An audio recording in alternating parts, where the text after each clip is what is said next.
just the Auburn game. Yeah. Okay, I'm ready. Roll it up. Turn it up. It's Alabama folk. Jack, Jeff, Trev in the booth. Yeah, you already know. From Tuscaloosa nights to the Saturday lights. Breaking down the tide. Every wrong, every right. Got the insight, fire, and the Bama pride. When the Crimson's on the line, we alone for the ride. Bama voices on the call. We gon' break it all down. Roll it up. From the rumble in the trenches to the kings of the crown. Yeah, the tide runs deep and the show runs strong. Jack, Jeff, Trev, keep it rolling all season long. Every snap, every play, every headline drop. If it's Bama on the field, you know we never stop. Fast take, big stakes, tide talk all day. Alabama by CFP, we don't play. Christian spirit in the air, let the good times flow. Times flow. Roll it up. Only one place to be when you love it. Good evening and welcome to the breaking news live stream from yours truly, Jackson Johnson and Trevion Ware, as it is presented by FanDuel, as you can get top-notch predictions in the world of college football, college basketball, NFL, NBA, UFC, NHL, and much, much more, all right there. Now, I'm going to tell you right now, this is going to be a wild ride, especially as Isaiah Horton has entered the portal once again and has decided Alabama is not the place for him. And we go over what's next for the wide receiver room and much more. How you doing today, good buddy? Doing all right, man. Kind of caught off guard with the Isaiah Horton news. Just not knowing it was gonna go down like that. But obviously, you know, Alabama got to move forward and stuff like that. So I'm definitely ready to break down on what Alabama needs to do moving forward in the receiver room to potentially try to retain Isaiah Horton, and try to work with him and get him back to Alabama through the transfer portal, or just moving forward in that receiver room and getting some new bodies. So yeah, we're going to talk about that. Oh man, and it's gonna be interesting to see what happens because I mean, it was a lot. I mean, it was like you kind of letting it sink in for a moment, and it's like, wow, inside Alabama's not it. Yeah, man, it was just it just happened so unexpectedly, man. You talk about a receiver in Alabama's receiving corps that stepped up a number of times for Alabama when when Ryan Williams wasn't Ryan Williams, when Jeremy Bernard was banged up and stuff like that. So this loss definitely hurts. You're talking about a kid that had 42 receptions, 511 yards, 8 touchdowns, and he averaged 12.2 yards a catch, man. And it's just a big loss because I had been advocating for Jeremy Bernard for Isaiah Horton to come back for the same reason Jeremy Bernard came back last year. And we saw the jump that he made in the Crimson Tide offense this past season. So I was kind of hoping the same thing for Isaiah Horton, man. I definitely thought it was some unfinished business, but I know it was some factors that led into that decision as to why he's entering the transfer portal for a second straight offseason. But overall, I'm like you said, it just came at a crazy time. It happened out of nowhere. Literally, I was outside of my house and I got the notification from you. Then I saw some other people hitting me up about it and stuff like that, and I was just shocked because, like I said, Isaiah Horton, he had a pretty productive season this year with Alabama, and I just thought that would either continue with Alabama in this second year or just the potential of him going to the NFL draft. I mean, I thought, obviously he didn't have a first-round grade, but I still thought he had some NFL talent to him. So I definitely didn't think the transfer portal route was going to be a route he would take. Unfortunately, that's the route he's going. I'm still trying to figure out what decisions led to that, but it's definitely a big loss for Alabama. So really just trying to see what they'll do. I know they do have some big fish to fry tomorrow with Cam Coleman officially getting his business set with Alabama tomorrow. Cam Coleman will be in Tuscaloosa tomorrow to meet with Kalen DeBoer, Coach Nix, his offensive coordinator, who's now Alabama's wide receiver coach. And yeah, so that has the potential to be a pretty big day for Alabama tomorrow. But it kind of just gets even bigger with this Horton loss because now it just feels like Alabama kind of has to lock in Cam Coleman tomorrow because if you walk away with no Cam Coleman and just the big loss of Isaiah Horton, then you're already dealing with the loss of Jeremy Bernard, who was a senior, went to NFL draft, and then not having some of those depth pieces on offense. Think about Jalen Howe, who also entered the transfer portal. You think about Jalen Mbakwe, who also entered the transfer portal. Even Rico Scott for a second entered the transfer portal. Luckily, Alabama was fortunate enough to get him back. I'm hoping the same can be done with Isaiah Horton, but still the same. It's just a very big development in Alabama's offseason. It's going to be interesting to see how they kind of move forward in their receiver room because now now it's Ryan Williams and Lotzier Brooks and not to shade the other Alabama receivers room, but the main focus will be on Lotzier Brooks and Ryan Williams, and having Horton there last year, that kind of helped. Like I said, when Ryan Williams was going through his spells and stuff like that, and Jeremy Bernard, he was banged up in the time he was banged up.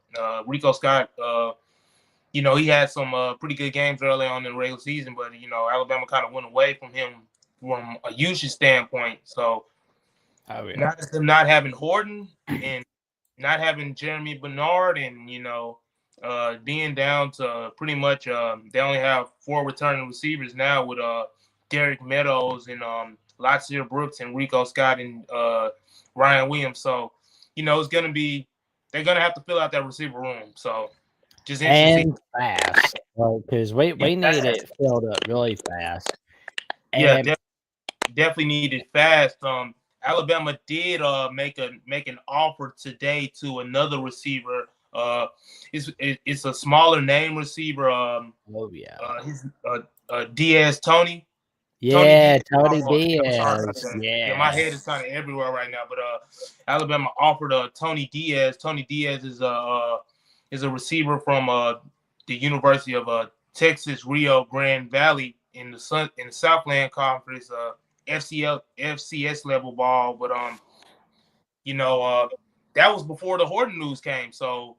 Now with Alabama offering him, they might want to try to do their best to tie him now, and because, like you said, they're gonna need all the help they can get at receiver. Oh, true. Because and you don't want to get overly reliant, hoping that you'll get Cam Coleman because Matthew Miller. Shout out to our guy at Texas at the Voice of College Football, Matthew Miller. Where he says he's 95% sure he's playing in Texas, whether that's Texas Tech, Texas A&M, or Texas. Well, we hope it's not Texas A&M, but still, though. I've been hearing the Texas schools make a pretty big, strong case for Coleman this week. All 3 of them having him on campus on individual visits. But I just think with Alabama, getting the last word, Alabama having the last visit with Coleman tomorrow, hopefully that last word can be impactful last word, especially with having Coach Nix there and, having – I don't know if they'll have to bring Ryan Williams to the visit as well to try to sell Coleman on the idea of Alabama. But they're going to have to do something, man. So tomorrow is definitely a big day.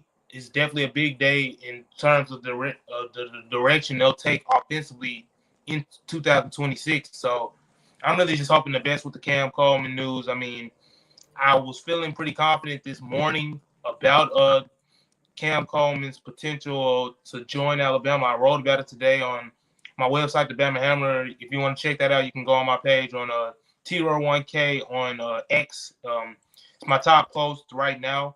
Wrote that about this morning. I was just feeling pretty confident. I got some confirmed news that he was going to be making the trip to Tuscaloosa, and I felt pretty good about that. And I felt pretty good about the idea of pairing Horton with Ryan Williams and Lotzier Brooks and Watt. But now plans change that quick, so be interested to see what Alabama does. Oh yeah. Well, and you mentioned like the addition of Derek Nitz. is a huge boost for Cam Coleman. That was like a huge boost for Coleman right there. So that was like Yeah, another and I'm thing. hoping that boost can,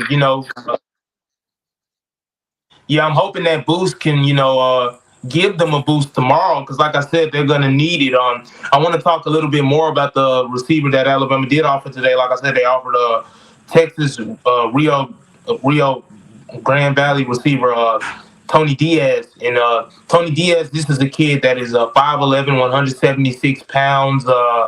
He had a breakout season in the Sun Belt for Alabama. In the breakout, he had a breakout season in the Sun Belt that got him interest from Power Four programs like Iowa, Kentucky, Virginia Tech, and schools like that. And Alabama also took a flyer on him today. Trying to see if we can get some highlights of him real quick. Jackson, you might have to go. Might have to go on X real quick and no, better yet, go on my latest article. My latest article I wrote about Tony Diaz as well and the potential what he could bring to Alabama. We got some highlights in there in that article as well. Oh, there it is. Yeah. Yeah, because there it is. We've got Tony Diaz all right here. Texas Rio Grande Valley. Yeah, my bad. I know I was botching on the name and stuff like that. But yeah, Alabama definitely made the offer to Tony Diaz today. And I didn't really think much of it at the time, but now with the Isaiah Horton news breaking and how it's hitting me, this Tony Diaz kid might be somebody Alabama needs to grab. See the highlights are right there. Yeah, but we're talking about a kid that got some speed. He had I believe 8 touchdowns for 975 yards this year. I might be botching on the numbers. Like I said, my head is pretty much everywhere right now. Got a lot of stuff going on. But you talk about a kid that can stretch the field and, give whoever the quarterback is going to be at Alabama, whether that's Keelan Russell or Austin Mack. This just gives them another set of hands, another set of reliable hands. As you can see from the film, Tony, he can play in the slot, he can play on the outside, he can make the big catch on the outside and stuff like that. He's not the same type of caliber receiver that Isaiah Horton was. Isaiah Horton, him being 6'4", 215 pounds, this kid is 5'11", 176 pounds. That's kind of a big difference there in terms of measurables and stuff like that. But the tape don't lie. This kid still gets it done. This kid still finds ways to get open, and that's pretty much how he popped on the scene for these Power Four teams and stuff like that. And this tape right here versus McNeese, this was kind of his best tape. He had a breakout day versus McNeese. He had about 134 yards and 3 touchdowns versus the McNeese Cowboys in the Sun Belt. In the Southland Conference. And this game is what pretty much put him on the map. So, not trying to downplay the Isaiah Horton loss because there's really no way to downplay it. This is definitely a loss. This is definitely it's definitely an unexpected turn in Alabama's plans early on this off season. But the transfer portal is still the transfer portal. Alabama still has a relationship with Isaiah Horton. I know Kalen DeBoer still has a relationship with Isaiah Horton. So, hopefully they can get on the phone and, kind of hash some things out and, get him back on board the same way Kalen DeBoer was able to get Rico Scott on board, because we just saw him he entered the transfer portal this week and he withdrew his name in under 24 hours. So I really don't know what Isaiah Horton is looking for, from a standpoint of with him going into his senior year. I know this is a big year for him. Like I said, I really feel like he did a lot of good things in the Crimson Tide offense. My only thing is I can kind of see where some of his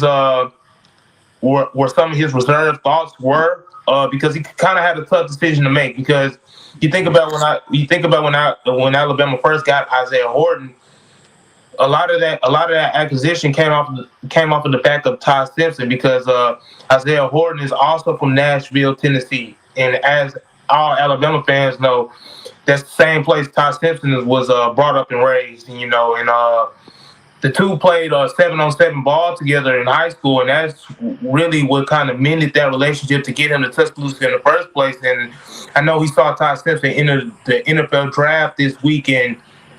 That definitely played a big factor in Horton's decision, and I just hated it had to play out that way. But it is what it is. I mean, we're here now, so like I said, I'm just hoping that Kalen DeBoer can, kind of rekindle this relationship.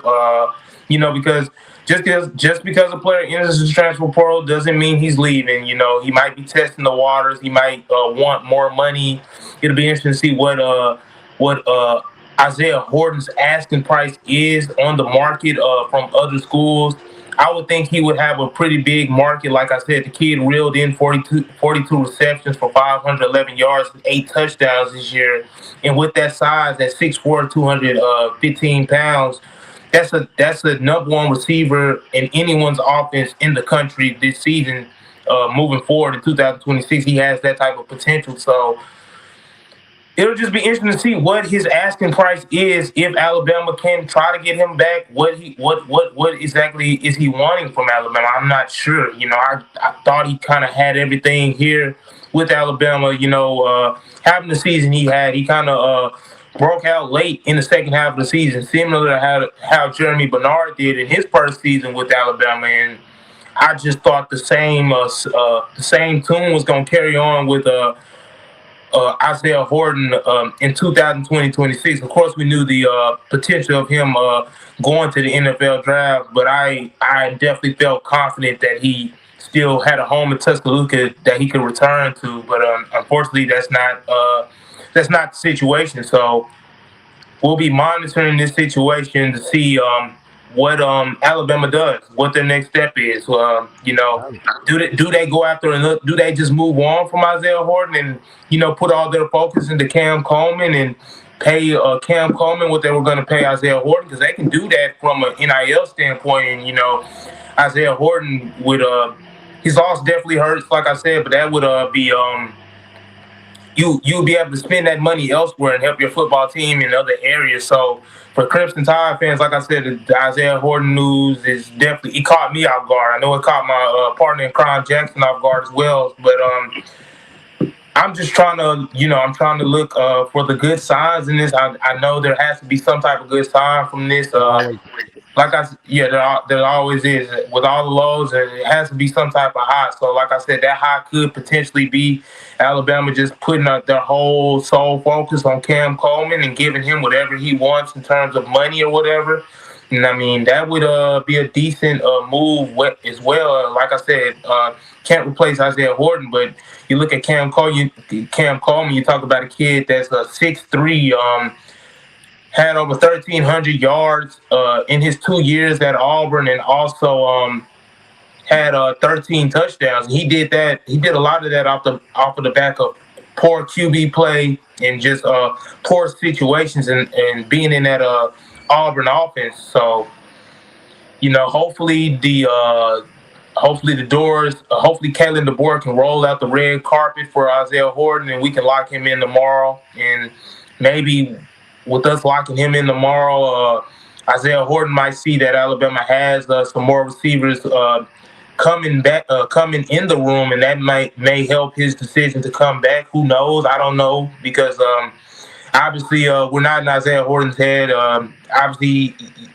he's making the best decision for him, and he obviously was advised on this decision, so there has to be some type of thinking behind it. But I'm just interested to see what it is. I'm definitely going to be scrolling on social media throughout the evening and stuff just to see, to get some bits and tips and, reaching out to some of my sources. But I'm just shocked because, like I said, I was out. I wasn't even in the house at the time. Jackson texted me. That was one of the first people that texted me about it. So I'm shocked. Oh, man. Well, it's just going to be a wild ride. See what happens with the receiving core again. Crossing our fingers, hoping that Alabama can get Tony Diaz to come over, keep Isaiah Horton, and we're hoping Alabama can get Cam Coleman, but we're definitely gonna wait and see what happens. But Yeah, I but just want to say thank you to Michigander for the shout out. Smash the like button. Agreed. Let's get this stream over to 40 likes, then get it over to 50 likes. We are now one subscriber away from 3,100 subscribers, and we are 901 subscribers away from 4,000 subs. And appreciate the shout out, good buddy. Thank you for yeah, tuning in. Appreciate it very much. yeah, definitely appreciate you, Michigander, for sure. Like I said, you definitely want to smash that like and comment button because, that's engagement. We feed off that engagement and stuff. So that's how we keep the show running. That's how we get this content to you as fast as we do. So definitely, if we hear some news, we'll definitely be ready to hop back on live at any point tonight. Definitely could be some more news coming. Definitely gonna be on here tomorrow to give some updates on Cam Coleman when I hear some things and stuff like that. But just to wrap up, put a ball on this Isaiah Horton issue, that just leaves another problem for this Crimson Tide offense to overcome in 2020-26. They can still overcome it with the possible additions of a Tony Diaz potentially, or a obviously the big fish obviously the big fish in Cam Coleman, but we'll see. But yeah, Oh yeah, we'll definitely wait and see for sure. But just but of course, we would like to mention that this special edition live stream is presented by FanDuel on for Alabama the Voice of College Football, where we can go over top notch predictions, including tonight's women's college basketball game between Kentucky and Alabama, which is on at 7 p.m. Eastern Time, 6 p.m. Central, where Alabama is the 2.5 favorite. And I can tell you, it's interesting to see what's going on. Can Alabama beat the Kentucky Wildcats in women's basketball? Now, they didn't have a lot of luck last night against the Vanderbilt Commodores, which I got a feeling Vandy's got that James Madison magic, and they are not to be trifled with in men's basketball. But the women's basketball team, we're definitely going to wait and see what happens. I think Alabama could get it. I think we'll wait and see whether Alabama can pull off the upset. I mean, like 15-1 unranked in the Coleman Coliseum. Maybe that could happen. yeah, What do you think? yeah, it could potentially happen. Alabama having that home field advantage and stuff like that. Hoping that can play a factor in them and kind of bridge that deficit that they are as underdogs. But you also want to use FanDuel tonight also for the college football playoffs. We got Ole Miss versus Miami. We got a good one. Obviously we wish our Alabama Crimson Tide was still in the college football playoffs, but that doesn't stop football. Miami is the favorite in this game. -3.5 favorite over under 52.5 points. I definitely think it's going to be a good one tonight, for sure. For sure. In what is it? The Peach Ball, right? Is it the Peach? The Peach Ball. That the Fiesta Bowl's tonight Tomorrow. between Miami and Ole Miss, but the Yeah. Peach Bowl is Oregon, Indiana tomorrow night. Yeah. Sorry about that. Like I said, my head is everywhere still with this Isaiah Horton news, but still some good college football going on tonight. Like you said, we got the Fiesta Bowl. You can check out those lines for the game in terms of spread over and under and stuff like that on FanDuel, and just tune in for some good college football because that's definitely what we're going to see tonight for sure. Oh, no doubt about it, man. No doubt. But even though this stream is, the wide receiver room, we also have some news on the edge on who we can target to replace Q Rusall, and it's a Tennessee man. And Trevion, you were talking a little bit about him today, and it's giving me a lot of hope. It's getting me excited.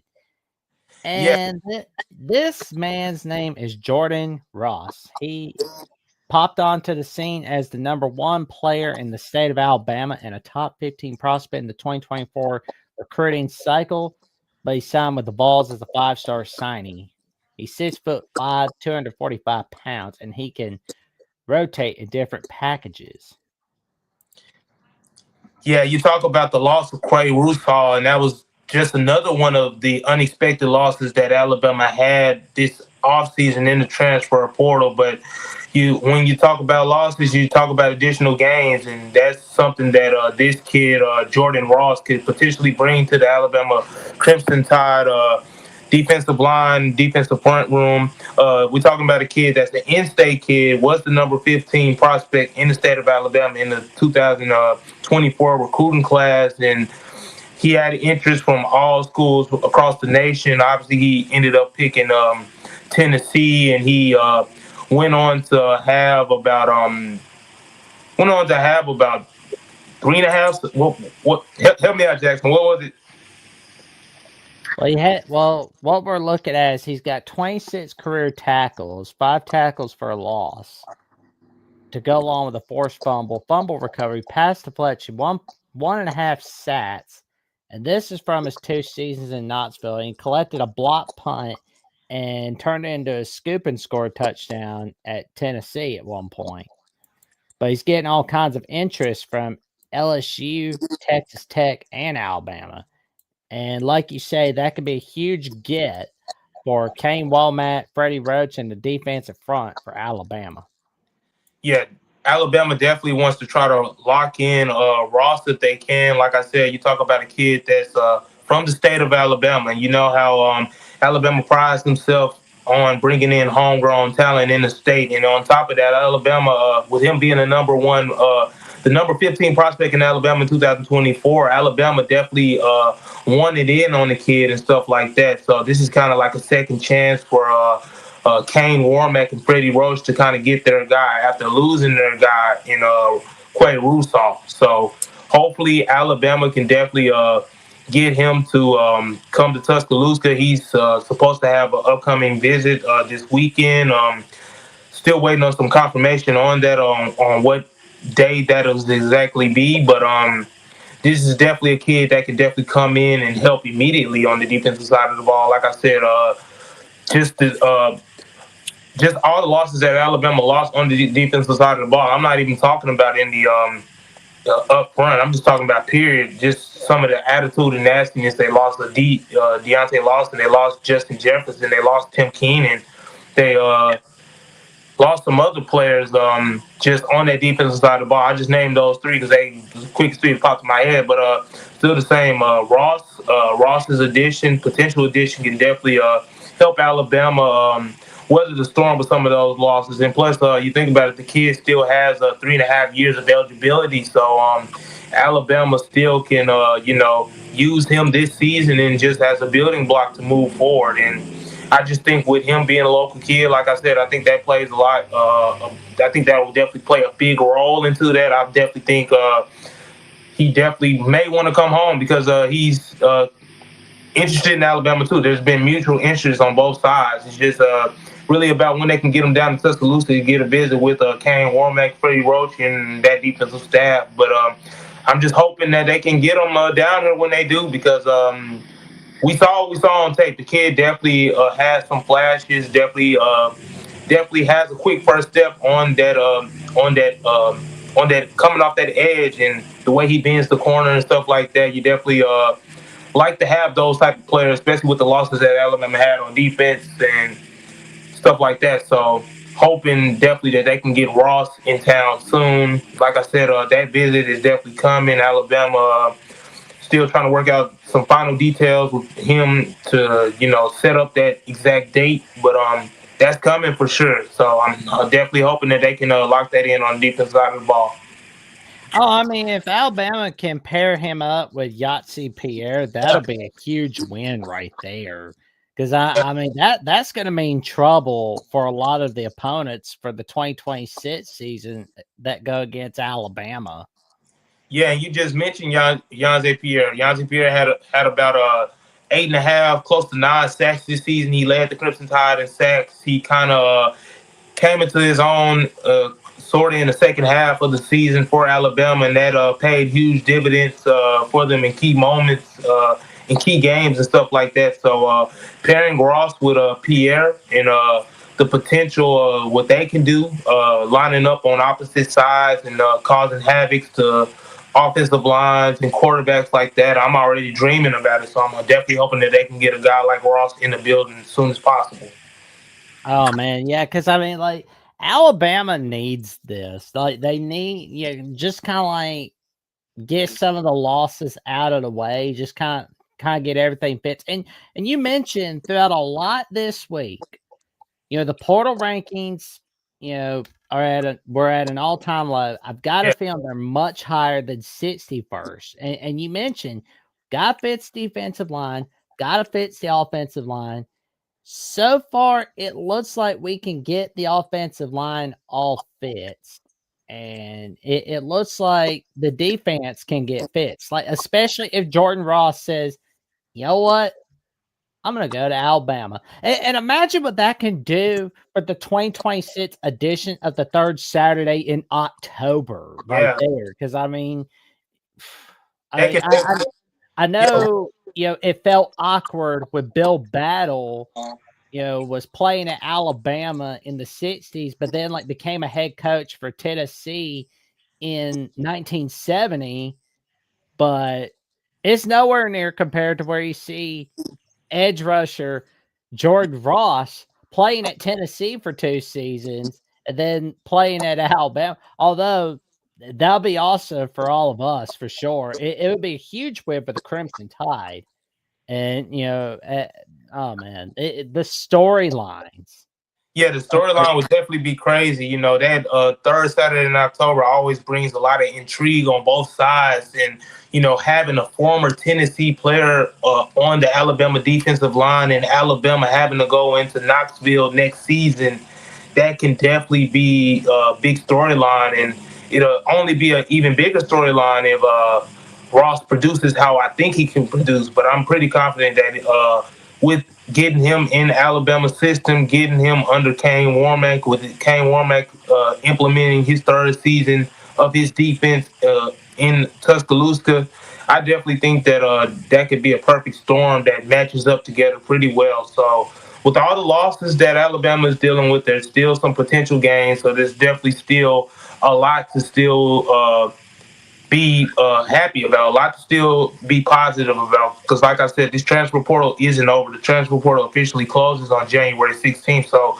we still got another week and a half. So it's no telling what can happen in these upcoming days. So you can't get too low on the losses. Of course, the losses hurt. Because I definitely wanted to keep some guys on both the offensive side and defensive side of the ball, but that just didn't materialize that way. So, you got to kind of move forward. You can't stay still in this day and age of college football because everything is just going like this, like this. Like while we talking right now, it could be something in the works right now. So Alabama can't they can't just stand on the side and lick their wounds. They got to keep moving. They got to keep attacking. And I'm hoping that that attack can be adding Jordan Ross, that can be potentially talking Isaiah Horton off the ledge and getting him back to Tuscaloosa. That could potentially be getting Tony Diaz to Alabama. That could potentially be getting Cam Coleman to Alabama. That could potentially be getting some of these other offensive linemen that Alabama has had interest in that we've reported on earlier this week. So it's a lot of ways to spin it. I'm choosing to spin it in a positive light because, like I said, day and age of college football, a lot of stuff happens. We might be feeling a lot different tomorrow. This time tomorrow, we might hop on tomorrow and be talking about the Cam Coleman commitment. So who knows? There you go. That could happen. And we've got some more positive news on defense. As a matter of fact, Crimson Coverage just letting us know. Carmelo O'Neal, who's a Mercer defensive back, he's sought after by UCLA, LSU, Auburn, and Cal. 6'4", 200-pound safety.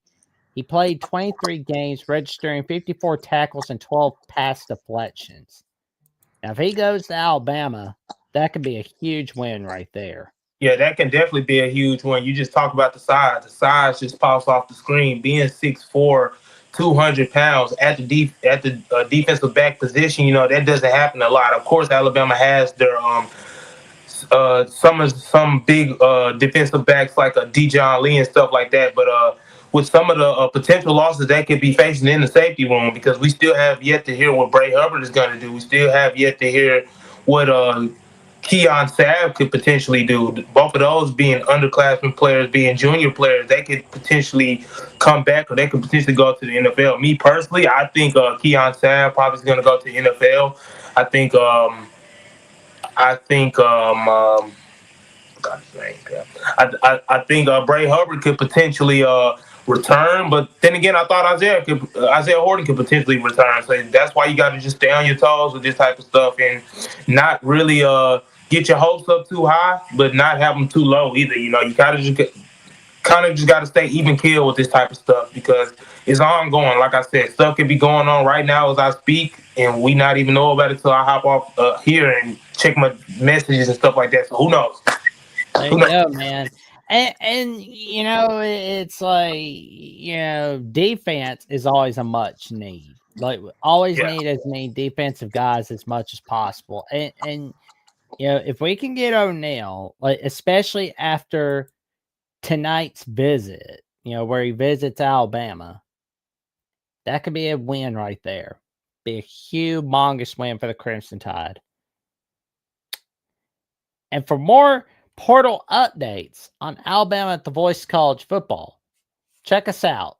All right here on Alabama at the Voice College Football, where you can like, comment, subscribe, click on the notification bell so you never miss no video whatsoever.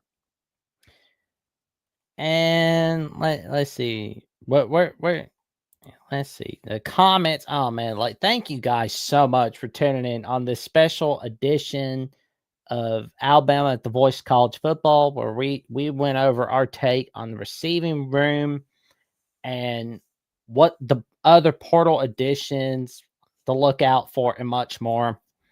Now, as Bama man, we are pretty sad about Horton not coming over to Bama, but still though, we'll make out just fine, I believe. Because we've got a good feeling Alabama's going to get this fixed. It's going to be all right. But I can tell you, thank you so much for tuning in. You can always like, comment, subscribe, click on the notification bell so you never miss no video whatsoever. Trevion's internet is doing the mess around with him. So what I'll do is tell everyone to check out Trevion Ware and the magic that he brings on T-Ware 1K, where you can follow him on @/Twitter for not only top-notch takes on the Alabama Crimson Tide, but also in the NFL, MLB, and much more. He's got some top-notch takes all over the place. And you can also check him out at Bama Hammer, where he writes amazing articles at Fansided for Bama Hammer. Tune in for more. And you can check me out on Jackson Johnson 979, where I have my personal YouTube channel, where I host my show, The Jacksonian. Got upcoming episodes and much more. But also, you can check me out on SEC at the Voice College Football, included later tonight for the instant reaction between Miami and Ole Miss, where I'll be joined by Tucker Harlan, Andrew Miller. I don't know if Andrew would be happy or mad because he's a Mississippi State man, but we'll wait and see. But for more updates, what I've got going on, check me out on Jacksonville CP on @/Twitter and on Instagram threads at Jackson Johnson 543-908. Trevion, can you hear us? Right, Raggy. I was doing the mess around. But yeah, like I said, you could check Trevion out on Bama Hammer and all right here on Alabama with the Voice College Football. And with that being said, we wish you all a happy Thursday night. Enjoy the playoffs because they're going to be a fun, wild ride. And with that being said, we wish you. Here we go. There's Trevion. Here we go. There we go. There you are. You there? Yeah, sorry about that. I had some technical difficulties. Had some technical difficulties going on and stuff like that. My internet router went out and stuff like that. But here back now. Yeah, just to wrap up this segment here. Like I said, just want to spin it in the positive light because there's a lot of stuff going on still in the transfer portal, and you always never know what can happen. So you definitely want to tune in to us, me and Jackson. We're definitely gonna be bringing you the latest when we get it. Hopefully, hoping for some good news in that receiver room tomorrow. Like I said, the potential of Cam Coleman, Alabama hosting him on the visit tomorrow, him sitting down with Derek Nix, but this time in Tuscaloosa, not Auburn. So maybe that can also, be a factor. That them both being in a winning place, like Alabama. So maybe that'll encourage the two to reunite like that. And also, like I said, the possibility of Tony Brooks and stuff, of Tony Diaz potentially joining Alabama, a smaller receiver from the FCS level, but has a lot of production. So you definitely want to tune in. If we get any news on those two, we'll definitely be here to break it. There you go. Tell your friends, your family, and cashiers at Publix about the magic that Travion, Jeffrey, and myself are bringing all right here on Alabama, the voice of college football. And don't forget to tell the cashiers at Publix about the magic that Travion brings on Bama Hammer, where he writes that magic on his takes on the Alabama Crimson Tide. And let me tell you, you're going to want to make sure you read his articles, because I can tell you, they're like magic. I can tell you that right now. Yeah, definitely a lot of insightful stuff. And like I said, definitely try to provide the latest. I try to give my takes, biased, unbiased, and try to just keep it real with the Alabama nation. So definitely doing a lot on Bama Hammer. You want to check me out, you can check me out on X at TWord1K. And obviously here on the Voice of College Football at the Alabama channel. Definitely give us a like, subscribe, and definitely keep tuning in. There you go.